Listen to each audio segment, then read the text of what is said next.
ओम ओम।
प्रतिष्ठिता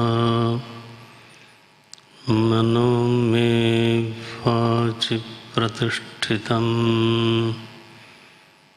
आविराविर्मयेधि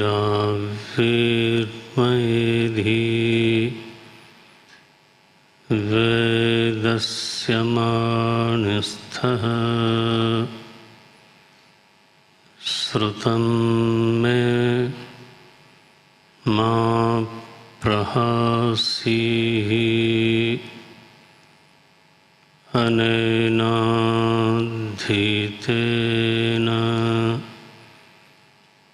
अहोरात्रान् संदधामि श्रुतं वदिष्यामि सत्यं वदिष्यामि तन्माम् अवतु तद्भक्तारमवतु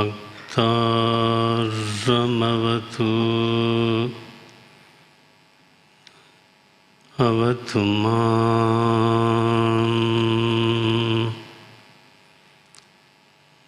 अवतु वक्तारम्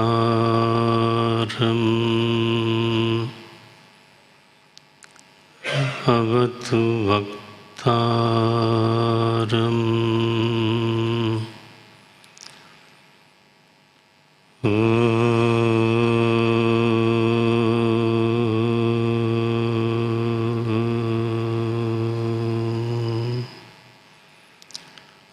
शांति शांति शांति।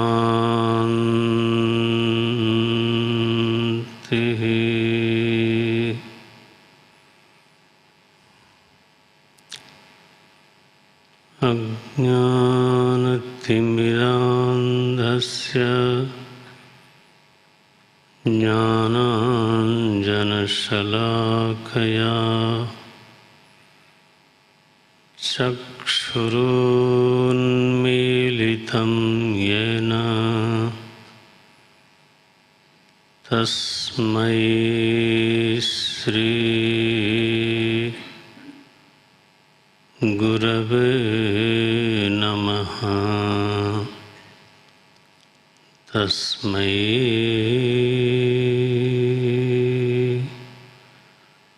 श्री गुरवे नमः। प्रपन्नपारिजाताय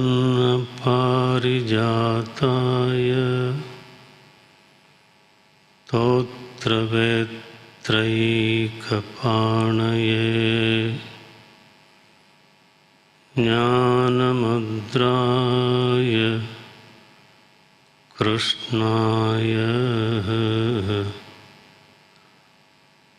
गीतामृत दुहे नमः।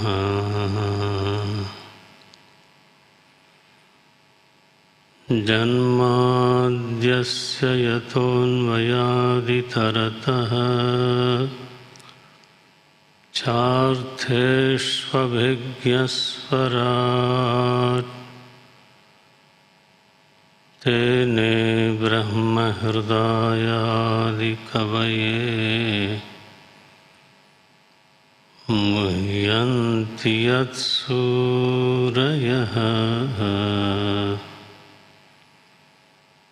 तेजो वारिमृदां यथा विनिमयः यत्र त्रिसर्गो मृषा धाम्ना स्वेन सदा निरस्तकुहकं सत्यं परं धीमहि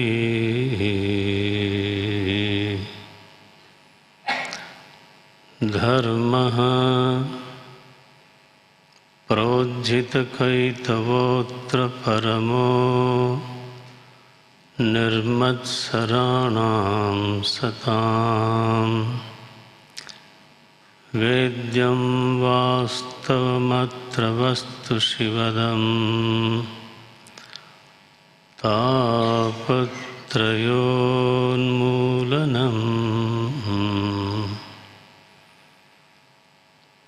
श्रीमद्भागवते महामुनिकृते किं वा परैरीश्वरः सद्यो हृद्यवरुध्यते त्रिकृतिभिः शुश्रूषुभिः तत्क्षणात्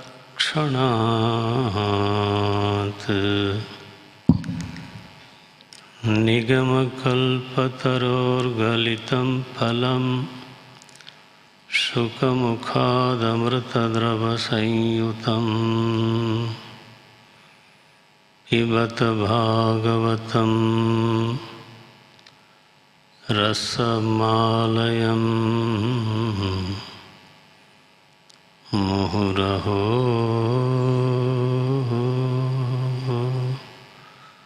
रसिकाः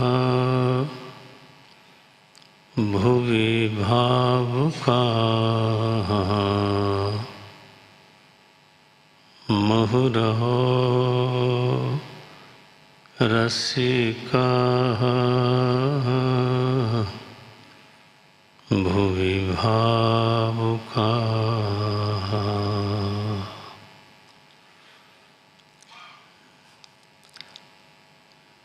भगवान के परम अनुग्रह से श्रीमद् भागवत के अध्ययन का अवसर मिलता है। भगवान ने हम लोगों को ये अवसर सुलभ कराया। कल हमने मंगलाचरण का प्रथम मंत्र देखा था। आपने देखा ही है, तो यहाँ भागवत जी में मंगलाचरण करते हुए बिल्कुल परमार्थ का उल्लेख कर दिया। इसमें मुख्य जो वाक्य है वो बारंबार हमको ध्यान में लाना है। सत्यम परम धीमहि। तो हम उस परम सत्य, अबाधित सत्य का, जिसकी सत्ता कभी भी किसी भी प्रकार से बाधित नहीं होती,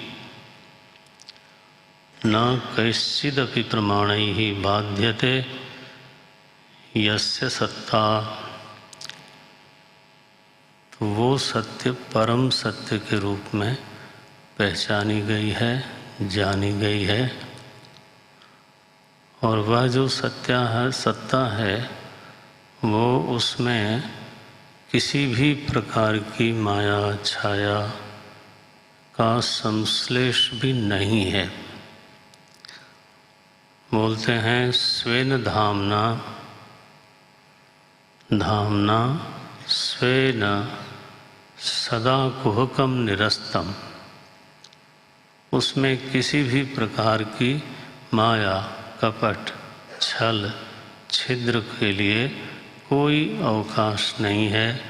वो अत्यंत निष्प्रपंच सत्य, निरुपाधिक सत्य। हाँ, तो व्यवहार में भले ही वो उपाधि को धारण कर ले, अन्यथा स्वेन धामना, अपने स्वयं की दृष्टि से तो फिर वो बिल्कुल निरस्त प्रपंच है।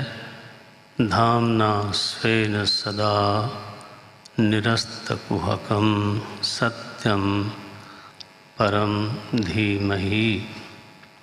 कल ये श्लोक लगभग हमने पूरा कर लिया था। वैसे तो न संतोष हो जायते, तो ये तो पंक्ति ऐसी है। तो तटस्थ लक्षण भी है इसमें, व्यतिरेक लक्षण भी है इसमें, और तीनों गुणों से जो अतीत सत्य है उसका भी निरूपण किया गया। ये हमको देखना पड़ेगा पंक्ति पंक्ति। विद्यार्थी भी बैठे हैं तो उनको खुद ही समझना पड़ेगा, है ना। बोलते हैं तेजो वारी मृदाम, इनका परस्पर व्यत्यय है, विपर्य होता दिखाई देता है। तेज में कभी जल की प्रतीति होती है, जल में कभी तेज की प्रतीति हो जाती है, और कभी जल में कांच की माने मृदा की प्रतीति होती है, और कांच अगर अत्यंत स्वच्छ हो तो उसमें प्रकाश की प्रतीति हो जाती है। अभिप्राय यहाँ इतना ही दिखाई देता है कि ये जो तीनों महाभूत हैं ये वहाँ भी प्रतीत हो जाते हैं जहाँ पर वो नहीं है। बस तेजो वारि मृदाम, तीनों में ही व्यत्यय, तीनों में ही विपर्य देखने में आता है। बिल्कुल इसी प्रकार से तो ये जो त्रिगुण हैं ये वहाँ प्रतीत हो रहे हैं जहाँ पर वो नहीं है। पंक्ति ये है तेजो वारि मृदाम यथा विनिमयः यत्र, यत्र शब्द बहुत कीमती है। यत्र माने यत्र अधिष्ठाने ब्रह्मणि, जिस ब्रह्म में जहाँ पर इनका कहीं लेश भी नहीं है वहाँ पर ये तीनों प्रतीत होते हैं, न होते हुए भी। पंक्ति तो ये है न होते हुए भी ऐसा जो निरुपाधिक निष्प्रपंच चिदात्मा है, मैं उसका ध्यान करता हूँ। ये कहा ऐसा जो निष्प्रपंच चिदात्मा है, क्योंकि चेतन जो है यहाँ लिखा अभिज्ञ स्वराट, तो जो चेतन होता है उसकी अनुभूति कभी भी इदम रूप से नहीं होती। थोड़ा सा आपका ध्यान खींचने के लिए बोल रहा हूँ।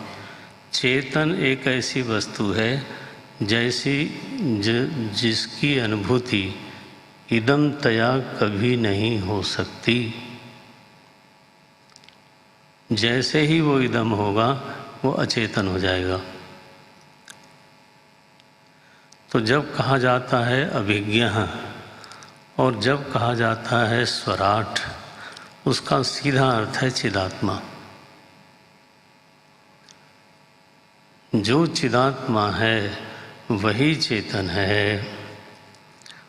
थोड़ा और सरल करें तो उसका सीधा अर्थ है प्रत्यगात्मा। ये तो हमारे भागवत जी की अद्भुत महिमा ही है। लीला पुरुषोत्तम के रूप में भगवान मथुरा में आए और वृंदावन में गए, पूरब में आए। वृंदावन उनकी लीला भूमि है, लेकिन जब उनको लीला का संवरण करना था, है ना, तो कहाँ गए? पूरब नहीं, पश्चिम गए। प्रत्यक्ष गए ना बाहर की ओर नहीं, बाहर की ओर उनकी लीला है। और जब प्रत्यक्ष धाम, भगवान का एक नाम है प्रत्यक्ष धामा, तो जब प्रतीपम अंचति इति प्रत्यक्ष, तो जब वो पश्चिम दिशा की ओर गए, कहाँ? द्वारिकाधीश होकर के गए? नहीं, जब उनको सच में स्वधाम जाना हुआ तो उन्होंने एक लीला रचाई, प्रभास क्षेत्र में गए। बिल्कुल साक्षात सोमनाथ जी के पास वहाँ गए और वहाँ उन्होंने अपनी लीला को समेट लिया। तो जब लीला भूमि भगवान, दोनों का ध्यान करना चाहिए, उनकी लीलाओं का भी ध्यान करना चाहिए, चित्त पवित्र होता है।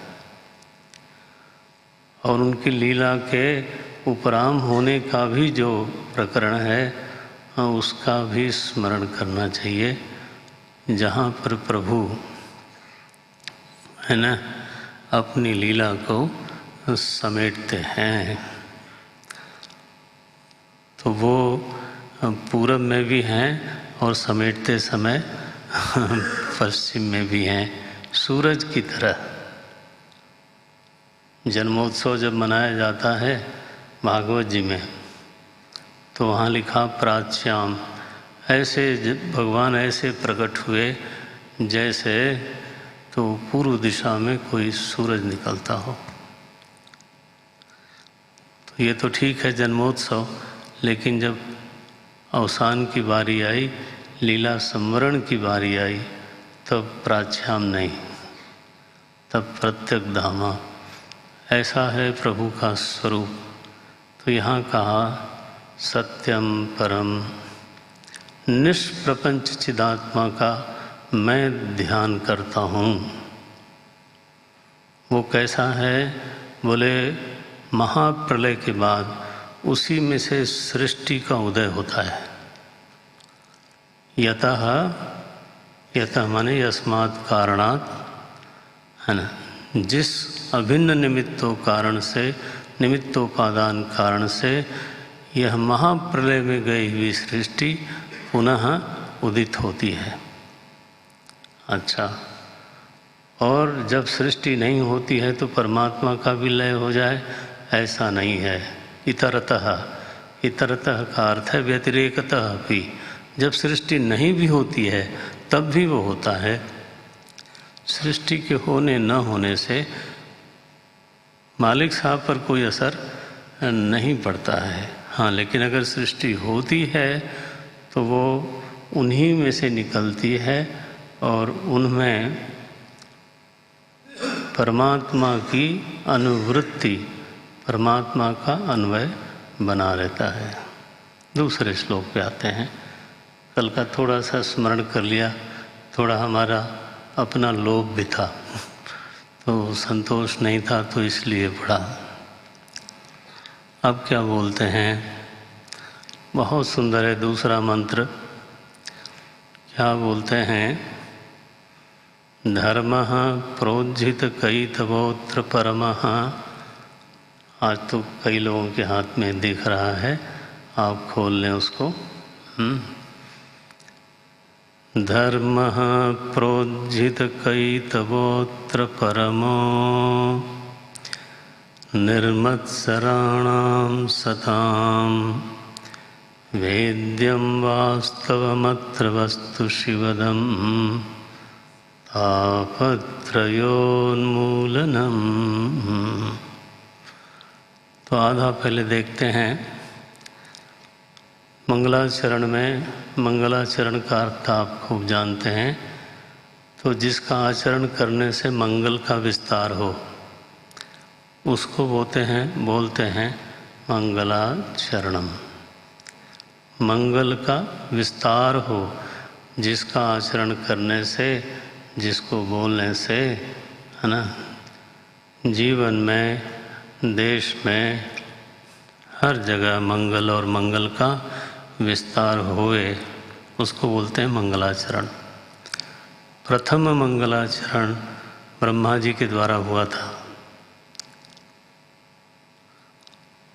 ओम अथ, यही ना, ओंकारश्चाथ शब्दस्य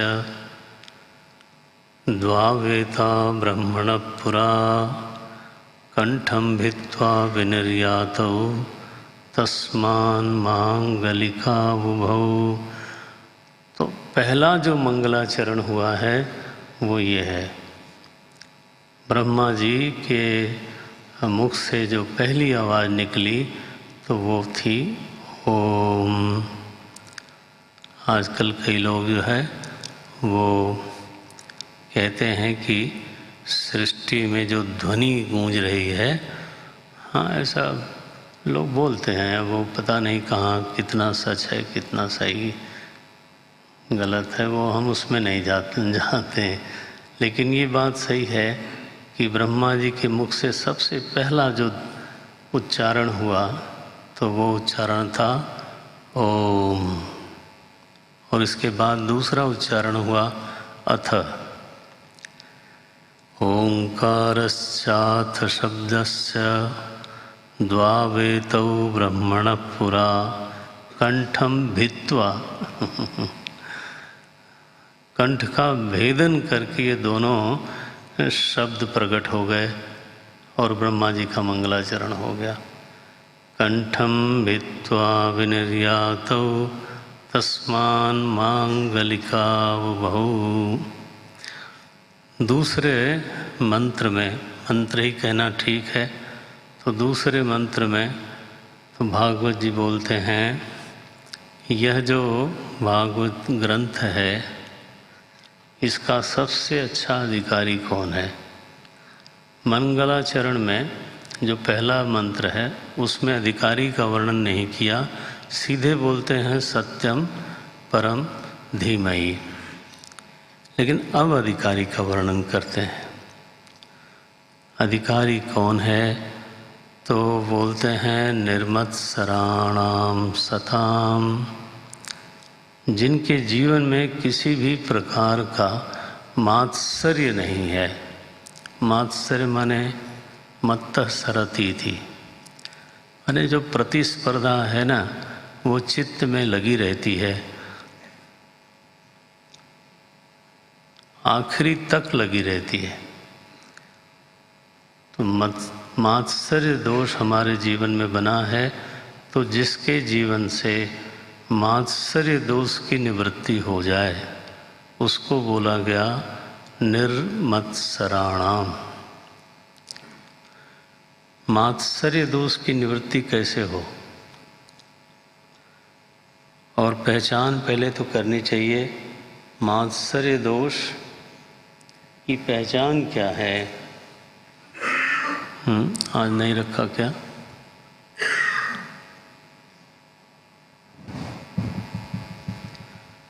न दृश्यते।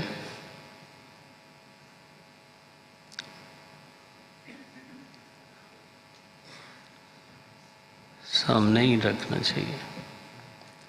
अब देखो तुम्हें खोजने पे नहीं मिल रहा है तो फिर ऐसे नहीं रखना चाहिए। मात्सर्य दोष की निवृत्ति कैसे हो? मात्सर्य दोष क्या है वो तो पकड़ में आ गया। मत्तः सरति, यह जो भावना है मुझसे आगे बढ़ गया और वो बर्दाश्त न होए तो ये तो बड़ा दोष है। हमारे किंकर जी महाराज ऐसा बोलते थे, चलो उनकी याद आ गई इस बहाने से। तो वो बोलते थे, वो जो राक्षसी थी ना, जो जल में रहती थी, यही विधि सदा गगन चर खाई। है ना, ये आप लोगों को, बहुत लोगों को याद होगा। तो हमारे हनुमान जी तो उड़े चले जा रहे थे लंका की ओर, देखा कि मेरी गति रुक रही है, कौन रोक रहा है।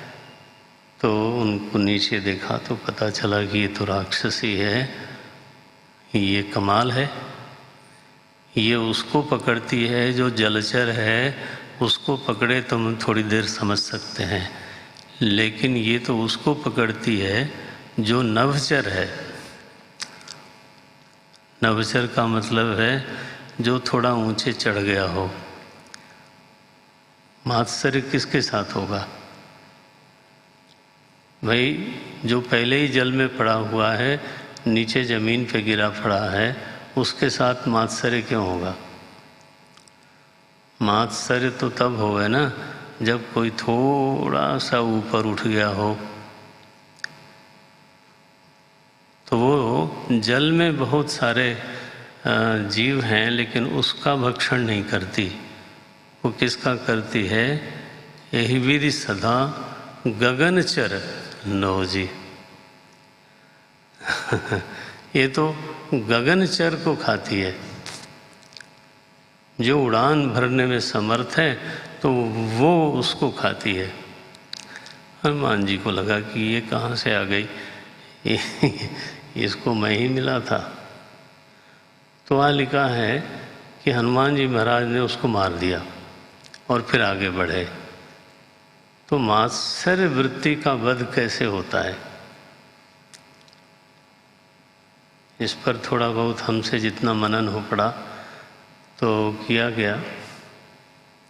आप भी सोचो मात्सर्य का वध कैसे किया जाए।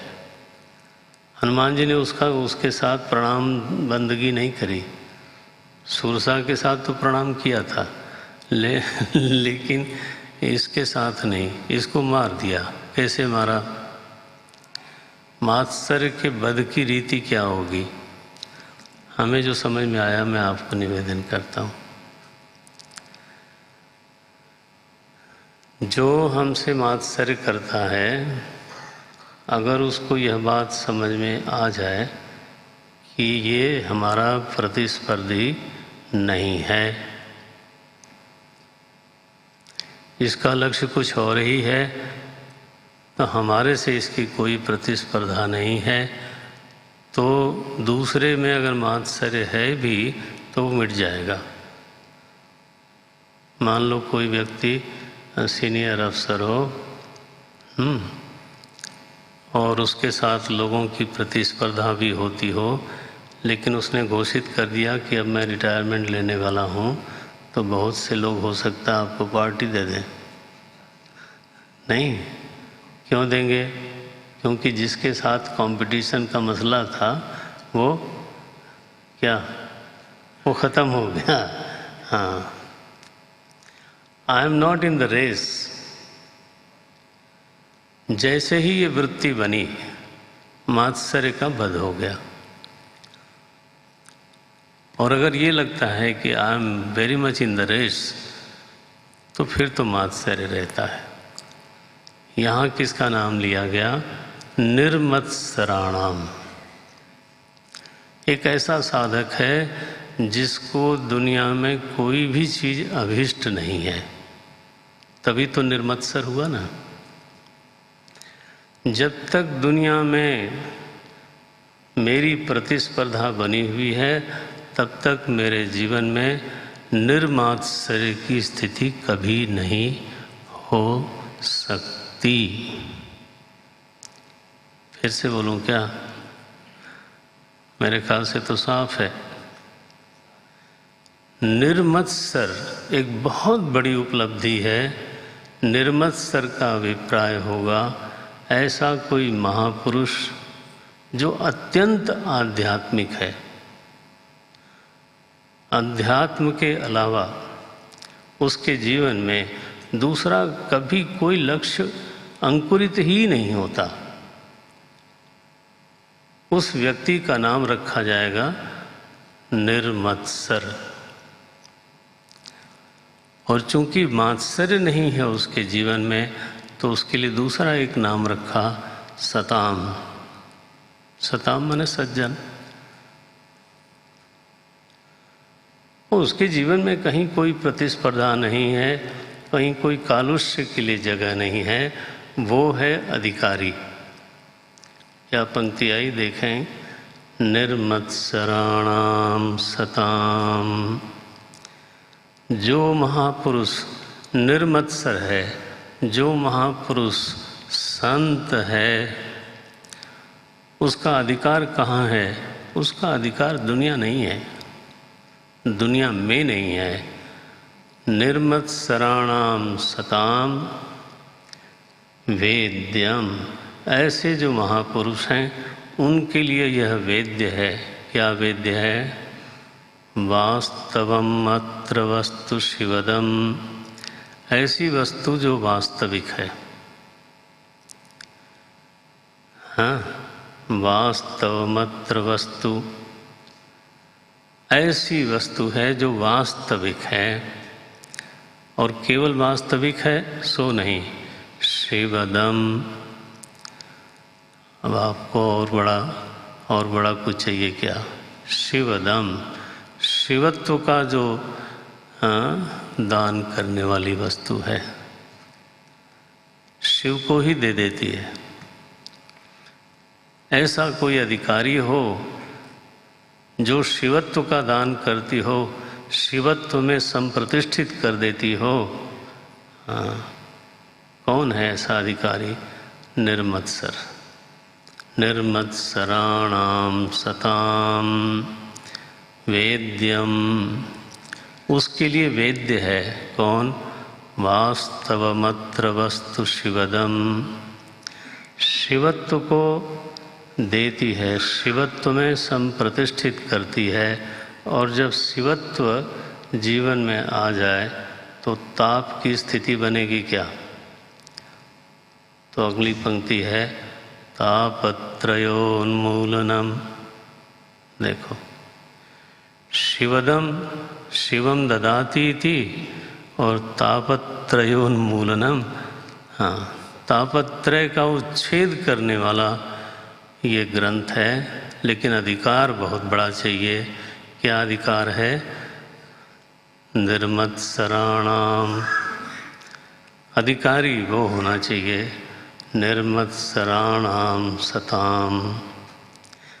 तेषां प्रति, केवल उसी सत्पुरुष के लिए ये जो भागवत जी हैं वो शिव जी को दे देते हैं, तापत्रय का हरण कर लेते हैं। परम धर्म इस ग्रंथ में है। भागवत जी में क्या है? परम धर्म है। पहले कहा था सत्यम परम, अब कह रहे हैं परम धर्म। धर्मः परमः, बस ऐसे अन्वय कर लेना चाहिए। धर्मः परमः। धर्म परम कब हो जाता है? बोले जब उसमें छल की गंध भी न हो। प्रोज्झित कैतवः, कैतवः उज्झितः। जब छल की गंध भी न हो जिस धर्म में, उस धर्म का नाम पड़ जाता है परमः। आप देखें क्या पंक्ति है, चूमने लायक है, पी जाने लायक है। धर्मः प्रोज्झित कैतवोत्र परमः। परमः धर्मः एक साथ मिला लेना चाहिए। धर्मः प्रोज्झित कैतवोत्र परमः। अब अधिकारी का वर्णन आया और उसको मिला क्या? उसका वर्णन आया। तीन बात है ना। निर्मत्सराणाम सताम वेद्यम वास्तवमत्र वस्तु शिवदम तापत्रयोन्मूलनम। श्रीमद्भागवते, कौन सा वो ग्रंथ है? बोले भागवत जी। श्रीमद्भागवते महामुनि कृते। महामुनि भगवान वेदव्यास ने श्रीमद् भागवत की रचना कर दी, और जब भागवत जी का प्राकट्य हो गया तो किम वा परैहि, फिर और ग्रंथों से क्या। देखिए बोलने का ढंग कैसा है। किम वा परैहि, अब भागवत के साथ संतुष्ट रहो, तृप्त हो जाओ। श्रीमद्भागवते महामुनि कृते किम वा परैरीश, किम वा परैहि, यहाँ रोक लेना चाहिए। बोले महाराज भागवत जी में क्या ऐसी विशेषता है? तो बोलते हैं ईश्वरः सद्यः हृदि अवरुध्यते। ये भागवत जी ऐसे हैं कि ईश्वर को कैद में डाल देते हैं। लो जी, ईश्वरः सद्यः हाँ, ईश्वरः सद्यः अवरुध्यते। बिल्कुल उसी समय जैसे ही आप रस लेकर के अध्ययन करना शुरू करते हैं तो ईश्वर अवरुद्ध हो जाता है। कहाँ? हृदय में अवरुद्ध हो जाता है। तो ईश्वर को अवरोध करने का सामर्थ्य हृदय में होता नहीं है। ईश्वर स्वयं ही है ना, अपने आप ही ऐसे व्यक्ति के हृदय में आके रहने लगता है और उसके हृदय को छोड़ता नहीं, माने उसके हृदय से दूर नहीं जाता।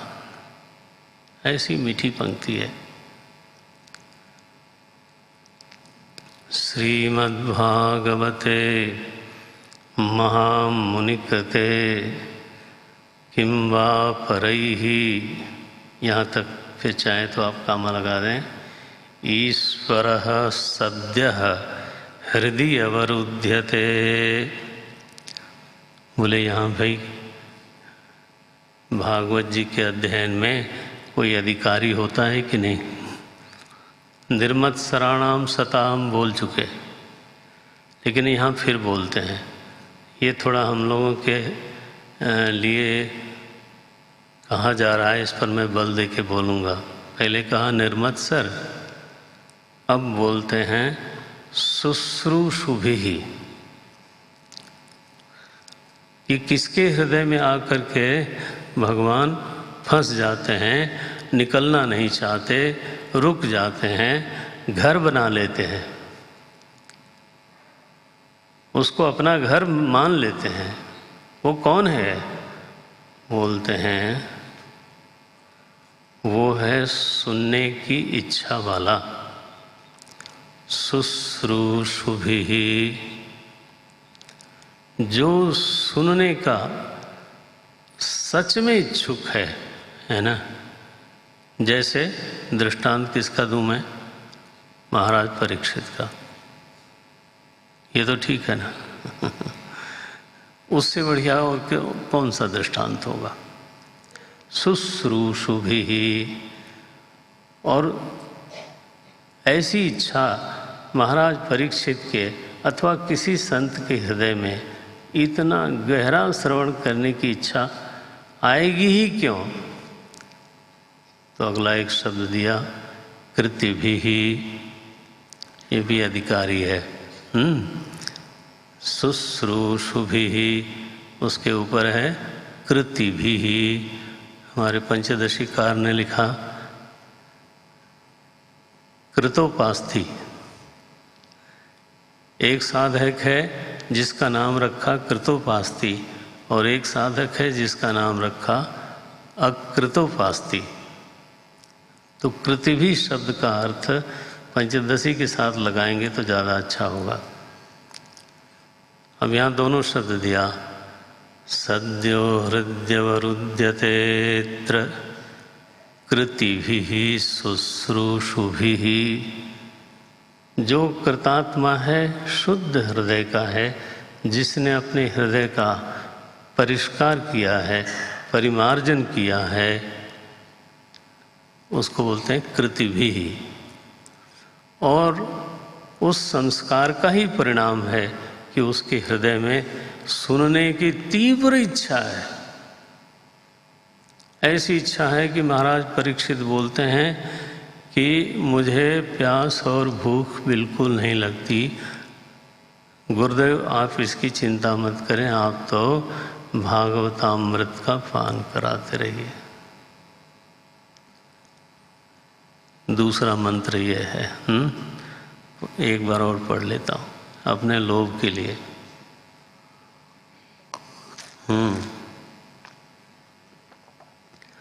धर्मः प्रोज्झितकैतवोऽत्र परमो निर्मत्सराणां सतां वेद्यं वास्तवमत्र वस्तु शिवदम् तापत्रयोन्मूलनम्।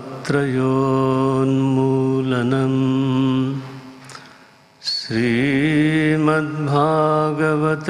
महामुनिकृते किं वा परैरीश्वरः सद्यो हृद्यवरुध्यतेऽत्र कृतिभिः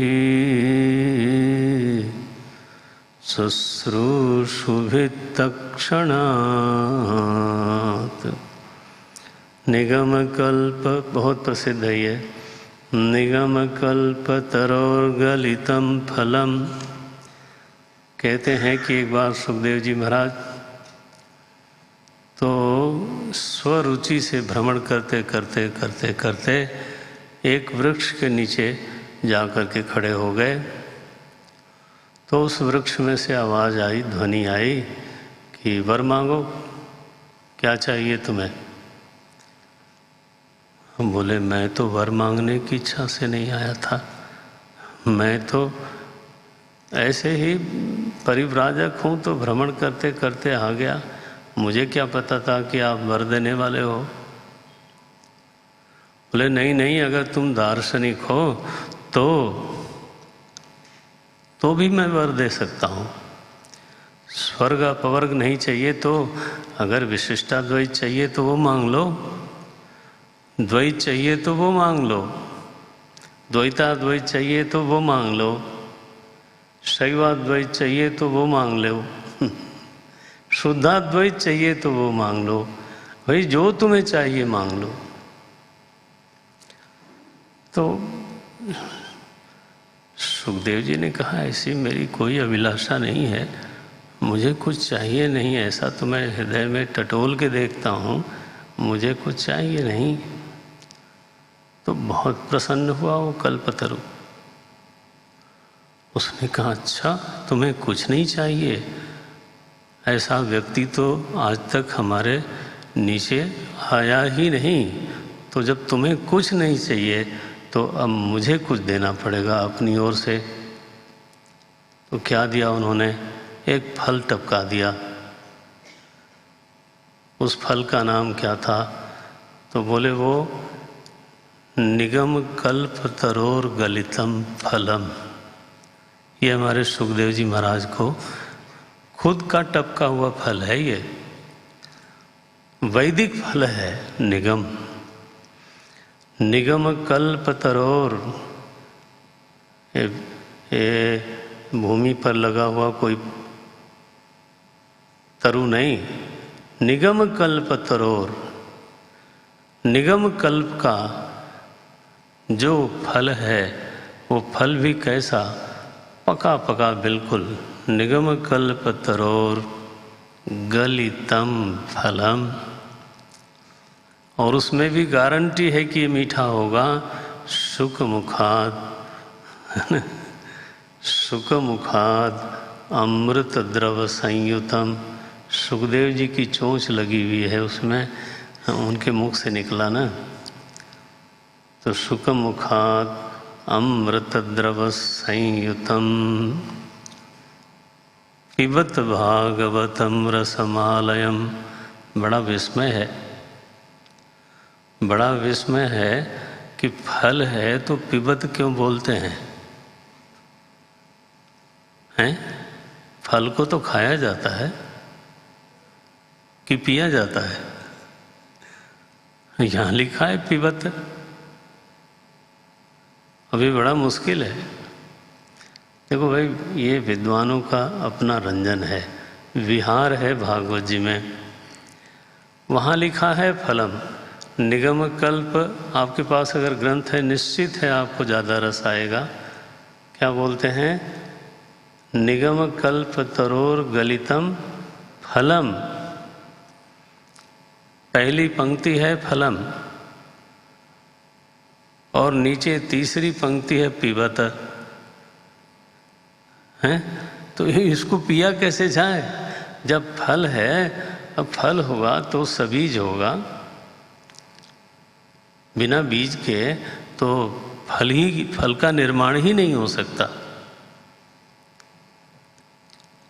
सोच के देख लेना, चाहे छोटा बीज हो लेकिन फल का निर्माण तो तभी होगा जब उसमें बीज होवे। और बीज है तो बीज किसको बोलते हैं? अंकुरोत्पादनी शक्ति जिसमें है उसको बीज बोलते हैं। तो वो तो संसरण कराएगी। तो एक ही पद में दो बात कह रहे हैं बोलते हैं फलम और फिर कहते हैं पीब। पीबत। हाँ भाई, ये फल तो है, लेकिन ऐसा अजीब सा फल है कि जिसके ऊपर न तो कोई त्वचा है, न उसके भीतर कोई बीज है। हाँ, ये निर्बीज फल है, संसरण कराने वाला फल नहीं है। और रस होकर के, रसरूप होकर के फल है। हाँ, फल में रस ऐसा नहीं, रसरूप होकर के ही फल है। पिबत भागवतम रसम, ऐसा बोलते हैं। हमारे विद्वान लोगों की सभा में जब हमें सौभाग्य मिला बैठने का, तो ऐसा वो लोग इन श्लोकों को पीते हैं, सच में पीते हैं। वो उनको कोई अर्थ के लिए दिमाग में खुजली करने की ज़रूरत नहीं होती, वो तो विहार करते हैं, तभी तो पी सकते हैं ना। जो संघर्ष कर रहा है वो क्या पिएगा? नहीं नहीं नहीं। निगम कल्प तरोर गलितम फलम सुखमुखात् अमृत द्रव संयुतम मुहुरहो रसिकाः। अरे रसिकाः, रसिक लोगों, मुहुहु, एक बार नहीं बार बार पियो। बोले एक बार हमने भागवत पढ़ ली। अच्छा, तो उन्हीं के लिए यहाँ शायद सुखदेव जी महाराज कहते हैं भाई तुम भूल में हो, ये एक बार के लिए नहीं है। क्या शब्द बोल रहे हैं? मुहुरहो रसिकाः, बार बार पियो। मुहुरहो रसिकाः, हे भूमि के भावुक सज्जनों, भाव संपत्ति संपन्न सज्जनों। भाव का माने हर समय टंकी भरी रहती है, ऐसा नहीं। नहीं नहीं नहीं, भाव संपन्न रसिकों। मुहुरहो रसिकाः भुवि भावुकाः। तो 3 मंत्रों में श्रीमद् भागवत जी का मंगलाचरण हमको प्राप्त हुआ है। इसको जितना अच्छा मथें उतना ही अच्छा है। अच्छा, अब कथा में प्रवेश कराते हैं। तो नैमिषारण्य में दीर्घ सत्र में शौनक आदि ऋषि लोग बैठे हैं। कथा यहाँ से शुरू होती है। शौनक आदि ऋषि लोग विराजमान हैं और उस समय सूत जी का वहाँ पर प्रवेश होता है। नैमिषे निमिषक्षेत्रे ऋषयः शौनकादयः सत्रं स्वर्गाय लोकाय सहस्रसममासत त एकदा तु मुनयः प्रातर्हुतहुताग्नयः सत्कृतं सूतम। ये बड़ा अद्भुत है। शौनक आदि ऋषि वृद्ध हैं, आयु वृद्ध हैं, ज्ञान वृद्ध हैं, हर तरह से बड़े हैं, लेकिन यहाँ लिखा है सत्कृतम सूतम। ऐसे ऋषियों से सूत जी का सम्मान हुआ। ये कथा देखो कहाँ तक ले जाती है आदमी को। सूत जी का सम्मान किया किसने? शौनक आदि ऋषियों ने, और उनको आसन दिया। सत्कृतं सूतमासीनम पप्रच्छुरिदमादरात्। बहुत आदर से, बहुत विनम्रता से। ऐसे तो देखा जाए सूत जी पिघल गए होंगे अगर शौनक ऋषि उनसे कुछ कह दें, आदर से प्रश्न करें, तो सूत जी का क्या हाल हुआ होगा। सूत जी पिघल गए। दोनों बैठे हैं। फिर इसके बाद प्रश्नोत्तर होता है, तो पूरा दूसरा अध्याय तो प्रश्न से भरा हुआ है। अंत में बोल देता हूँ, 23वें श्लोक में है, ब्रूहि योगेश्वरे कृष्णे। सूत जी को अनुरोध कर रहे हैं शौनक ऋषि, ब्रूहि। 23वां श्लोक है प्रथम अध्याय का। ब्रूहि योगेश्वरे कृष्णे। सूत जी हमको सुनाइए, जब स्वयं की स्वरूप में भगवान प्रविष्ट हो गए, जब स्वधाम को प्राप्त हो गए, तो धर्म कम शरणं गतः। तो धर्म किसकी शरण में गया? ये प्रश्न का आखिरी प्रश्न यही है। ब्रूहि योगेश्वरे कृष्णे ब्रह्मण्ये धर्मवर्मणि स्वाम काष्ठामधुनोपेते धर्मः कम शरणं गतः। धर्म किसकी शरण में गया? जब ऐसा तो प्रश्न आया, तो व्यास भगवान कहते हैं कि इसके बाद सूत जी ने उनको तो शुरू करी, कथा सुनाना आरंभ किया। अब यहाँ पे जो सूत जी का पहला जो शुरुआती प्रवचन है, वो बहुत अच्छा, ज़बरदस्त है। 8वें श्लोक से मैं शुरू करता हूँ, दूसरे अध्याय के 8वें श्लोक से। क्या बोलते हैं? सूत उवाच। सूत जी का प्रवचन है। क्या बोलते हैं वो? धर्मस्वनुष्ठित पुंसाम। सूत जी का निर्णय है, धर्म का खूब अच्छी तरह से जिसने अनुष्ठान किया हो। धर्मः सुअनुष्ठिताम। धर्म का बहुत अच्छी तरह से जिसने अनुष्ठान किया हो, तो धर्म के अनुष्ठान का फल क्या प्रकट होना चाहिए? धर्म का फल क्या होना चाहिए? तो बोलते हैं, धर्मस्वनुष्ठित पुंसाम विश्वक्सेनुकथासु यः नोत्पादयेत् यदि रतिं श्रमएव हि केवलम। बहुत अच्छी तरह से धर्म का अनुष्ठान किसी ने किया हो, और अगर उस धर्म के फल के रूप में प्रभु के चरणों में हृदय पिघल न जाए, भक्ति सिद्ध न हो जाए, न उत्पादेत यदि रतिम। मैंने साफ साफ कह रहे हैं कि धर्म का फल है भगवत भक्ति।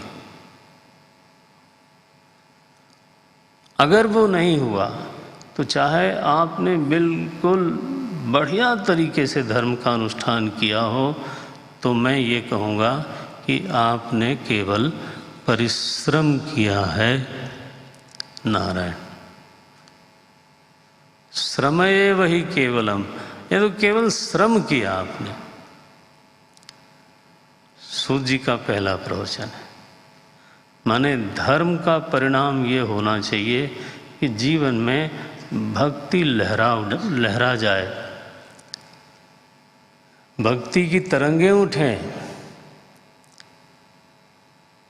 हृदय भगवान को छोड़े नहीं। धर्म तो असल में सफल तब हुआ जब विश्वक्सेन कथासु यः रतिम उत्पादयेत। यदि उत्पादयेत तदा सफलम भवति, यदि न उत्पादयेत तदा श्रम एव ही। तब वो केवल मेहनत है, परिश्रम है। आपने क्या किया? बोले मजदूरी की। हाँ ना, हमने धर्म किया लेकिन मेरी भाषा में मजदूरी की। ये लिखा, श्रमएव ही केवलम। सुनो सौनकादि ऋषियों, आप लोग महात्मा हो, आप लोगों के सामने बोलना, बहुत बोलना उतना ठीक नहीं है, लेकिन आपने पूछा है या सुनना चाहा है, इसलिए हम बोलते हैं। क्या बोल रहे हैं? धर्म अर्थ काम, ये तीन चीज़ें हैं आदमी के हाथ में। मोक्ष भी आप लोग जोड़ी लेते हो, तो धर्म अर्थ काम मोक्ष, चार चीज़ें हैं।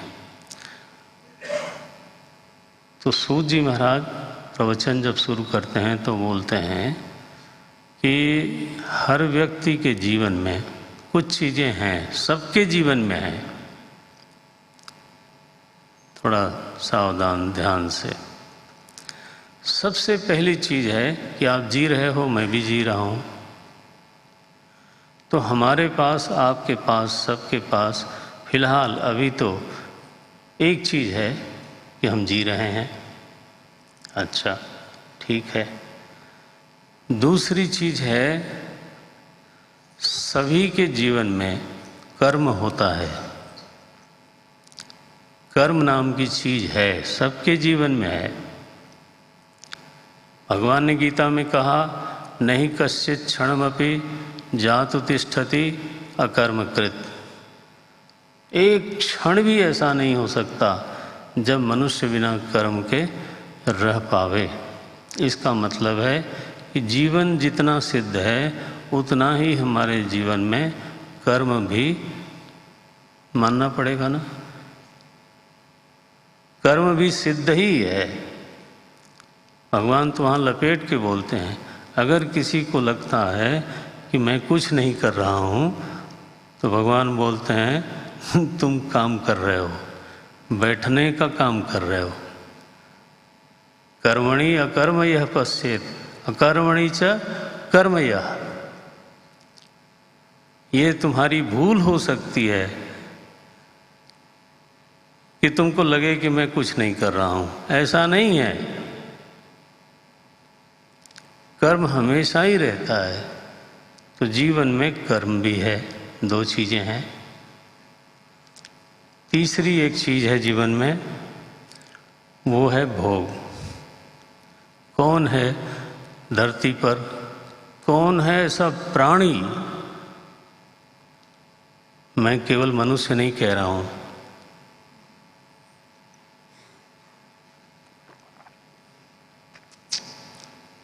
कौन है ऐसा प्राणी जो भोग नहीं भोगता। शरीर निर्वाह के लिए हर व्यक्ति, है ना, अगर नहीं तो शरीर बचेगा नहीं। तो कर्म में एक प्रश्न लेके विवाद होता रहता है कि कर्म में व्यक्ति स्वतंत्र है कि नहीं। भगवान ने कहा कर्मण्येवाधिकारस्ते बोला है। हमारे व्याकरण के विद्वानों ने कहा स्वतंत्र कर्ता। व्याकरण के विद्वानों का तो यही निर्णय है, स्वतंत्र कर्ता, कर्ता स्वतंत्र है।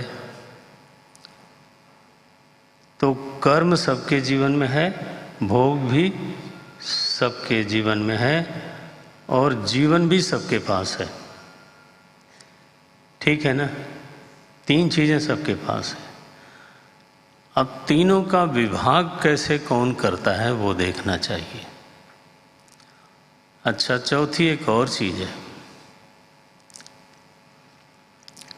ऐसा कोई नहीं है जिसके पास भोग्य वस्तु का नितांत अभाव हो।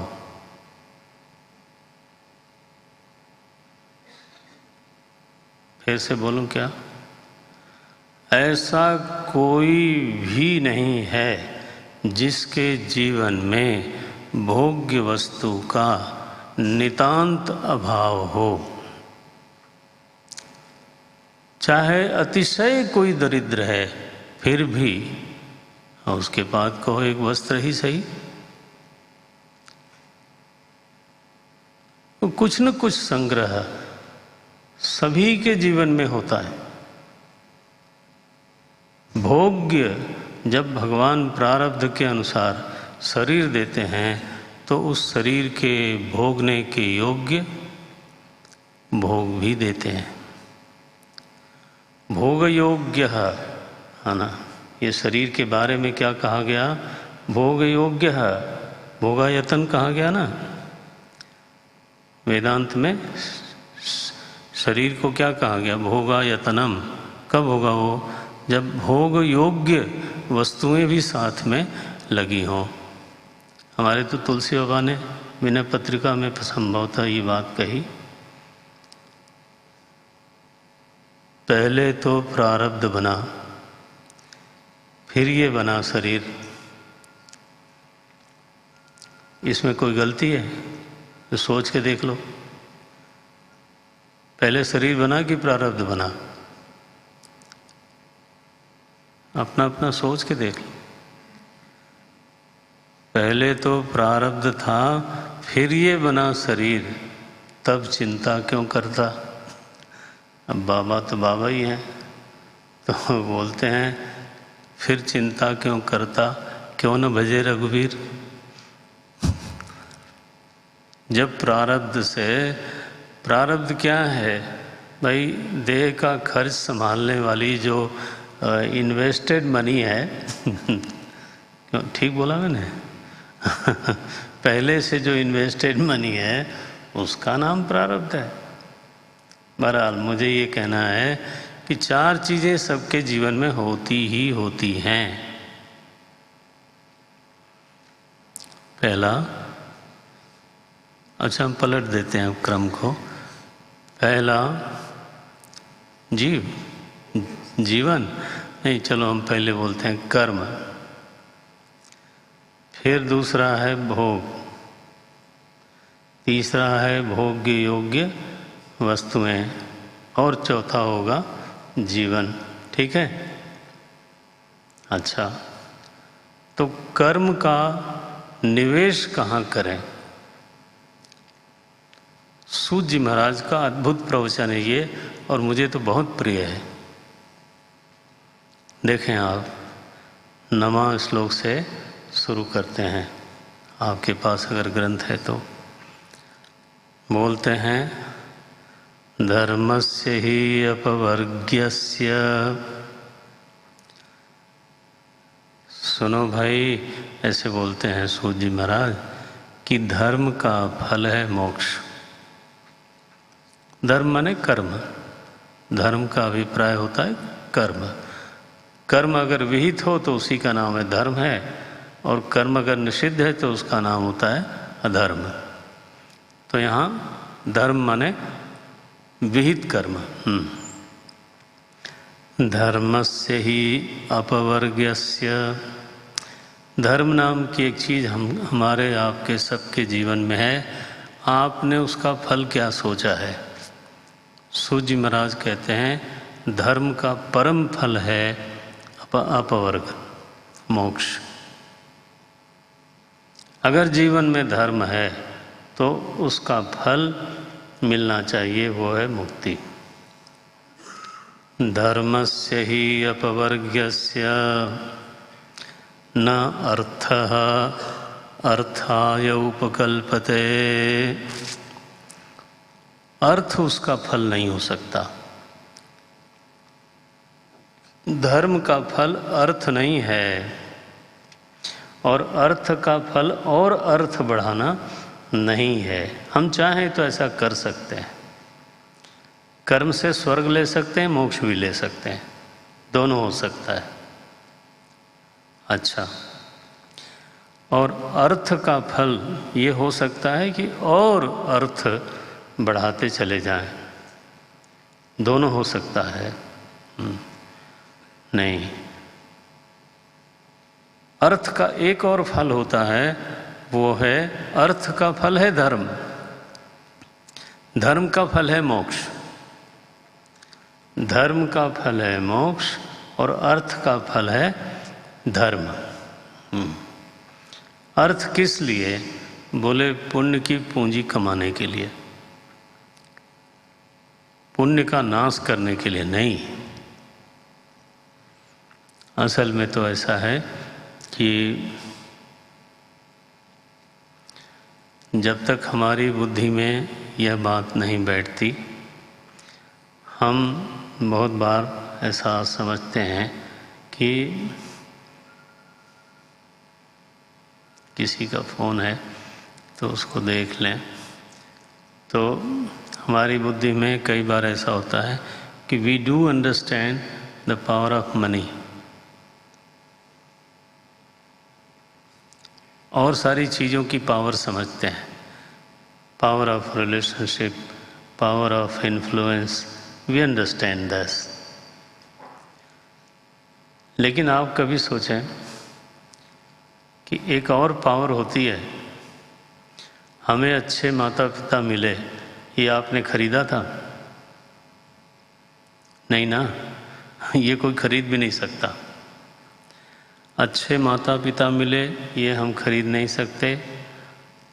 अच्छी संतान मिले, कैन यू बाई? अच्छी संतान मिली हो, नहीं, खरीद नहीं सकते। अच्छे भाई बहन मिले हों, कैन बी? नो। नींद नहीं खरीद सकते, नारायण। पलंग बड़ी हो सकती है लेकिन उस पर नींद आवे ऐसा जरूरी नहीं है। संबंध अच्छे हों, बहुत मुश्किल है। तो ये जो चीज़ें मिलती हैं हमको, ये मिली हुई हैं, ये तो मानना पड़ेगा। हमने खरीदा नहीं है, खरीद सकते नहीं, ये मानना पड़ेगा। कोई अच्छी संतान खरीद ले, ये संभव दिखाई नहीं देता। वंश शुद्धि हो, ऐसा बड़ा मुश्किल है। तो ये जो चीज़ें हैं, ये मिली तो हैं, मिली हैं तो कहाँ से मिली? एक्सीडेंटल? मानते हो ना, मिली हैं। मिली हैं तो कहाँ से मिली? कुछ दे के मिली कि ऐसे ही मिल गई? तो शास्त्र कहता है ये, अगर आप इस पर ध्यान दोगे तो समझ में आएगा कि एक और पावर है, उसको बोलते हैं पावर ऑफ पुण्य। अगर पुण्य की संपत्ति है तो उसी से ये सब चीज़ें मिलती हैं। अच्छे माता पिता भी मिलते हैं, अच्छे भाई बहन भी मिलते हैं, अच्छी संतान भी मिलती है, अच्छे संबंध भी मिलते हैं। जीवन में ज़्यादातर कीमती चीज़ें, सोच के देख लीजिएगा, जीवन में ज़्यादातर कीमती चीज़ें खरीदने से नहीं मिली, लेकिन मिली तो उसके लिए हेतु रूप में तो हम लोग तो ऐसे ही बोलते हैं और बोलेंगे, सोच समझ के बोलेंगे, वो है पुण्य की संपत्ति। हमारे वशिष्ठ जी ने दशरथ जी के लिए कहा था, जिमि सागर सरिता मह जाई, यद्यपि ताहि कामना नाही, तिमि सुख संपत्ति। बोले ना, हाँ, बहुत लोगों को याद होना ही चाहिए, आफ्टर ऑल जबलपुर है और संस्कार दानी है भाई।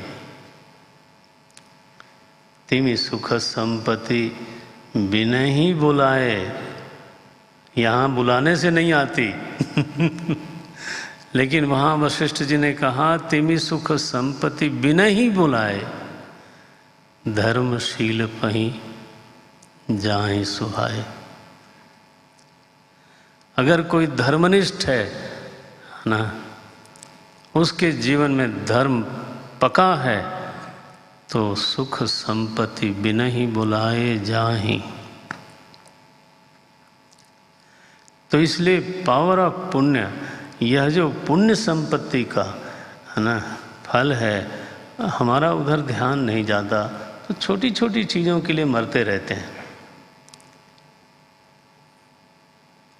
जो असली कमाई करनी चाहिए उसकी ओर से मुंह फेरते हैं, और अगर कमाई सही हो तो बिना ही बुलाए जाएं। अब शास्त्र ने कहा है, और कोई इसका खंडन करना चाहे तो मुझे डर है कि उसका न खंडन हो जाए शास्त्र बोले और आप खंडन करो, किसी में ये सामर्थ्य नहीं है। हाँ, तो धर्म अगर है तो जीवन में भोग रहेगा, और अगर धर्म है तो उसका चरम फल तो बताया है अपवर्ग। ठीक है ना, धर्म का फल है अपवर्ग, अर्थ का फल है धर्म, ऐसा सूत जी बोलते हैं। अर्थ का फल अर्थ वृद्धि नहीं है, बल्कि अर्थ का फल है धर्म बढ़ाना, धर्म बढ़ाना और बढ़ाना और बढ़ाना। अर्थ से धर्म की कमाई बढ़े और धर्म की कमाई बढ़े तो सब कुछ सहज प्राप्त होना ही है, उसको कोई रोक ही नहीं सकता। अच्छा, ये देखो, मैं एक बार हिमाचल में ही था। ओहो, समय हो गया तो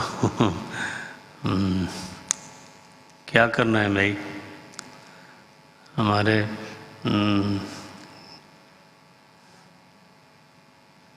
गिरिराज जी का कल ये था कि क्या क्या कह रहे हैं आप? वो तो ठीक है, वो उन्होंने कहा 6 बजे कर लें, 6 बजे कर लें, ऐसा भी हो सकता है और लेट हो जाएगा, फिर 6 से 8:30 करना, नहीं 6:30 से 8:30 करना, घर पहुंचने में देर हो जाएगी। हैं? 6 से 8 सही है अच्छा, तो फिर आप मुझे रगड़ना चाहते हैं ठीक है, हमें केवल चतुर्वेदी जी को देखना है, उनको क्या सुविधा होती है। अब ठीक है, तो देखो ये है मामला, तो हम 6 से ही रखते हैं फिर, क्योंकि आपको घर भी जाना होगा। आप क्या कहेंगे देखो ये है, वहाँ से आते आते मुझे देर हो जाती है, लेकिन कल से हम समय बढ़ाते हैं थोड़ा, आप लोगों को 8:30 बहुत ज़्यादा हो जाता है क्या? ठीक है, तो मुझे सुविधा होगी थोड़ी सी, इसलिए बोल रहा हूँ। हाँ, तो ऐसे करते हैं, तो थोड़ा भागवत जी का रस थोड़ा और आगे तक चला जाए। अच्छा, तो अर्थ से धर्म की कमाई होनी चाहिए। अर्थ से अर्थ को बढ़ाना ये सही नहीं। अब मैं एक बार गया था हिमाचल में ही, थोड़े ऊंचे चढ़ के गया, और वहाँ से खेत दिखाई दे रहे थे, लोग हल जोत रहे थे, काम कर रहे थे। तो गांव के लोग भी इकट्ठे हो गए और वहाँ कुछ पकौड़ी उकड़ी बनाई भी लोगों ने। अब आपके मुंह में कुछ नहीं आना चाहिए, हाँ। तो वो गांव वालों ने बनाई, तो हमने पूछा ऐसे ही कि ये लोग क्या कर रहे हैं। तो बड़े आश्चर्य से लोगों ने देखा कि ये बाबा का कुछ दिमाग ठीक है कि नहीं, क्या कर रहे हैं, देख तो रहे हैं कि ये हल जोत रहे हैं, काम कर रहे हैं। तो बाबा जी हल जोत रहे हैं। हल किस लिए जोत रहे हैं? तो खेती करने के लिए काम करना पड़ता है, तो इसलिए हल जोत रहे हैं। ठीक है, तो खेती करने के लिए काम करना पड़ता है। काम किस लिए करते हैं? तो उनको विश्वास हो गया कि कुछ तो गड़बड़ है, ये दिमाग ठीक नहीं है। वैसे भी बाबा लोग ऐसे ही थोड़े से रहते हैं। तो काम किस लिए करते हैं, मैंने पूछा। बोले महाराज जीना है, जीने के लिए काम करना पड़ता है। मैंने कहा अच्छा, तो जीने के लिए काम करते हैं और काम करने के लिए जीते हैं, और जीने के लिए फिर काम करते हैं, और फिर काम करने के लिए जीते हैं।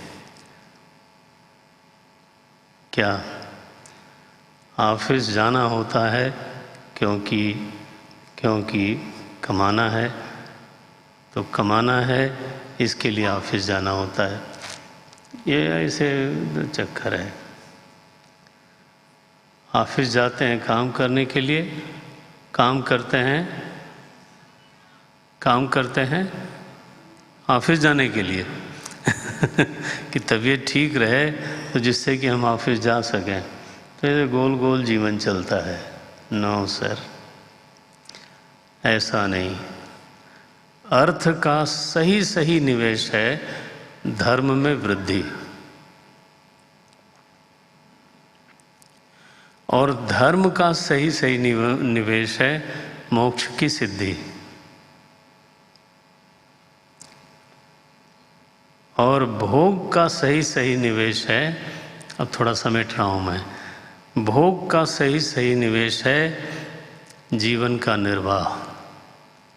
न इंद्रिय प्रीति ही, सूत जी ने यहाँ लिखा, इंद्रियों को तृप्त करते रहना ये भोग का लक्ष्य नहीं होता। देखें आप, लिखा कामस्य न इंद्रिय प्रीति ही। काम माने भोग्य, वो योग्य वस्तु। काम का फल इंद्रिय प्रीति भी हो सकता है। अगर किसी को यही ज़्यादा अच्छा लगता है तो काम का फल वो इंद्रिय को रिझाने में लगा सकता है, लेकिन सूत जी कहते हैं वो सही निवेश नहीं होगा। तो काम का फल कहाँ सही माना जाए? बोले काम का फल है जीवन का निर्वाह।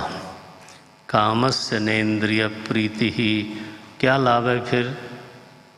जीवन में भोग संपन्न व्यक्ति है तो उसको कहाँ निवेश करना चाहिए? बोले जीवेत यावता लाभो जीवेत यावता। काम का चरम फल है, काम का भोग का चरम फल है स्वस्थ जीवन। लाभो जीवेत यावता। इंद्रिय प्रीति नहीं, हो सकता है वो भी, इंद्रिय प्रीति भी हो सकता है, लेकिन वो नहीं, क्या बोलते हैं, लाभो जीवेत यावता। सही निवेश ये है कि जीवन स्वस्थ हो और यात्रा करने में, अपनी आध्यात्मिक यात्रा पूरी करने में समर्थ हो जाए। तो काम का फल इंद्रिय प्रीति भी हो सकता है, सूत जी मना करते हैं।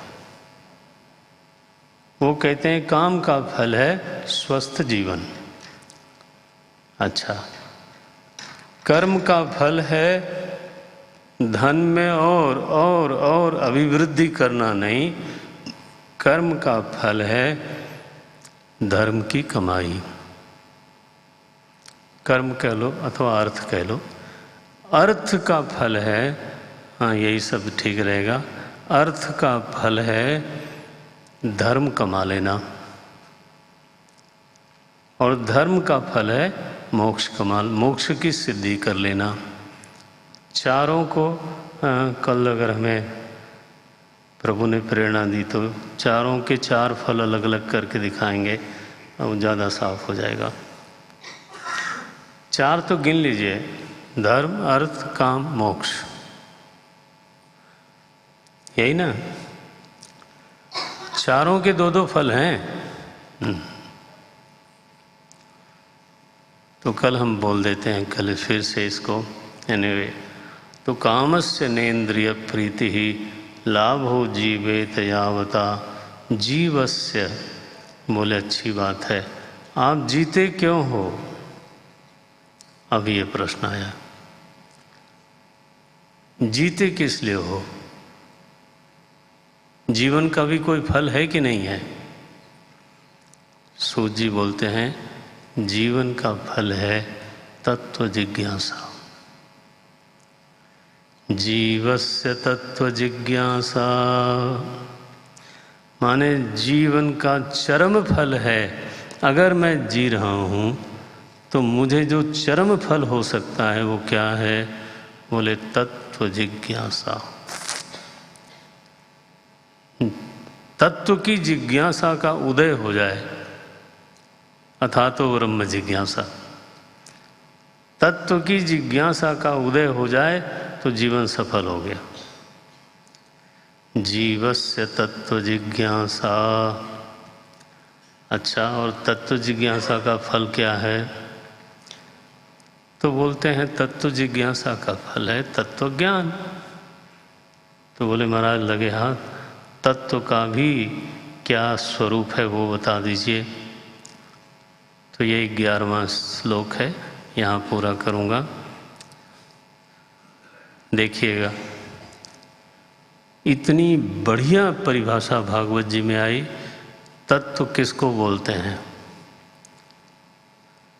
वदन्ति तत्तत्त्वविदस्तत्त्वं यज्ञानमद्वयं ब्रह्मेति परमात्मेति भगवानिति शब्दते। अद्भुत है, सीधे सीधे एक ही शब्द बोल सकता हूँ, अद्भुत है। क्या बोलते हैं? तत्वविदः तत्वं वदन्ति। जो सचमुच में तत्व को जानने वाले हैं और उन लोगों का कहना है कि यह वस्तु तत्व है।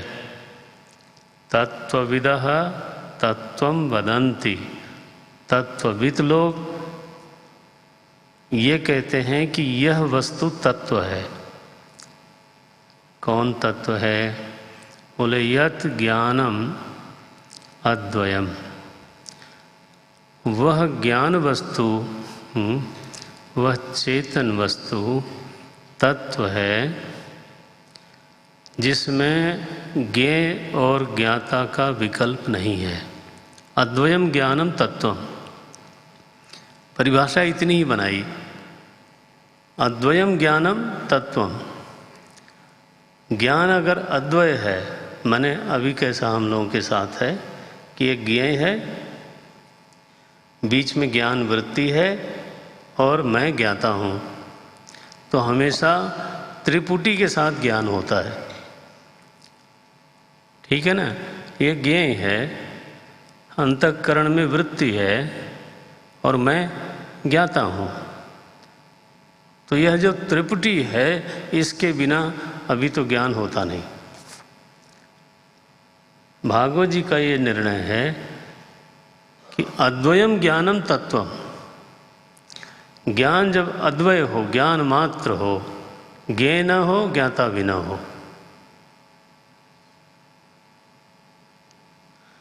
ऐसी जो स्थिति है, ऐसा जो तत्व है, उसको बोलते हैं तत्व। अच्छा, तो ये तो हो गया तत्व। हाँ हाँ हाँ, सुनो, यही तत्व ब्रह्म के नाम से जाना जाता है। ब्रह्मेति परमात्मेति भगवान इति शब्दते। इस तत्व को ही 3 नाम से लोग जानते हैं, बुलाते हैं। कोई कहता है ब्रह्म है, कोई कहता है परमात्मा है, कोई कहता है भगवान है। तत्व के ही 3 नाम हैं। और तत्व कौन है? बोले अद्वयम ज्ञानम। अगर ज्ञान सद्वय है तो वो तत्व नहीं रहा। सद्वय ज्ञान तत्व नहीं रहा, अद्वय ज्ञान तत्व हो गया। ये सूत जी का प्रवचन है और ये भागवत जी का बिल्कुल आरंभ है। तो कल हम लोग थोड़ा और इस पर मनन करेंगे, प्रभु से पूछेंगे थोड़ा और साफ कर दें। तो आज मैं यहाँ पूरा करता हूँ। ओम तत्सत, ओम तत्सत, ओम तत्सत।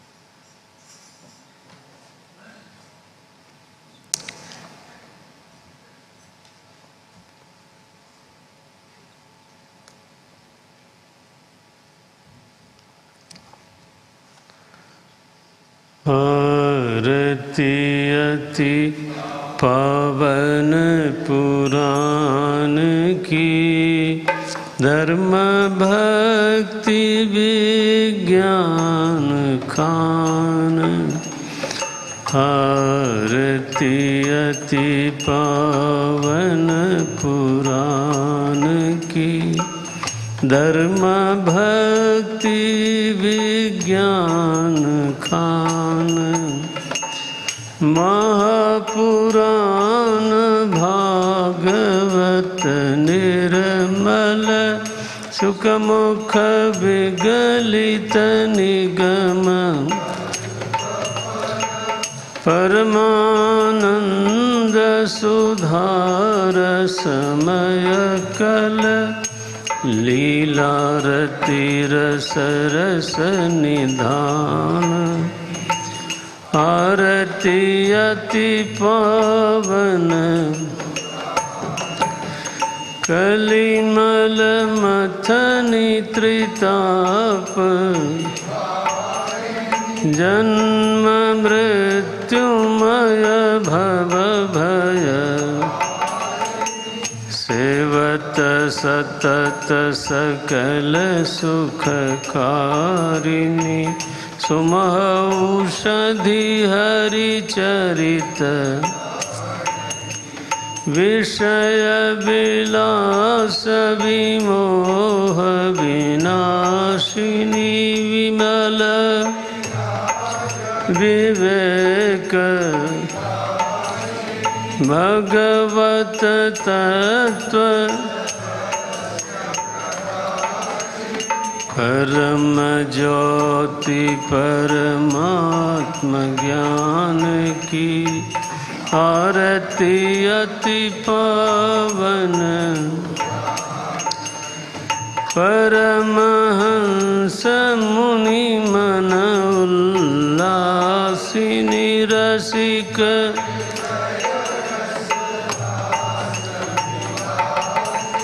भोक्ति मुक्ति रति प्रेम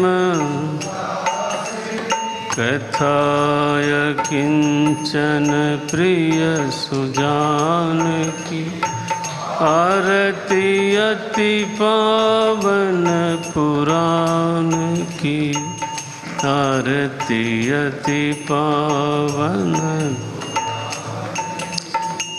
धर्म भक्ति विज्ञान खान की श्री कृष्ण भगवान की श्रीमद्भागवत भगवान की श्री सुखदेव जी महाराज की सब संतन की सद्गुरुनाथ महाराज की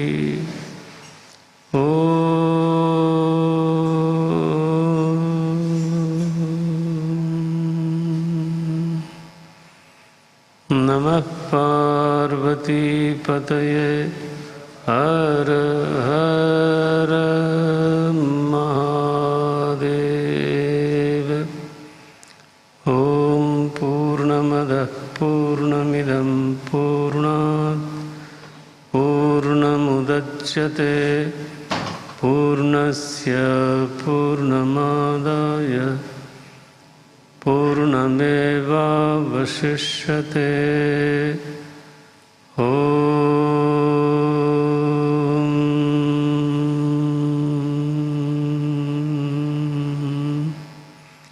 शांति शांति शांति। हरि ओम। श्री गुरुभ्यो नमः। हरि ओम।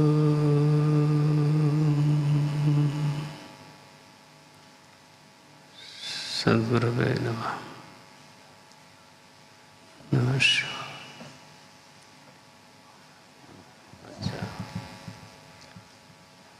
सबको आरती महादेव महादेव। उठा जाए।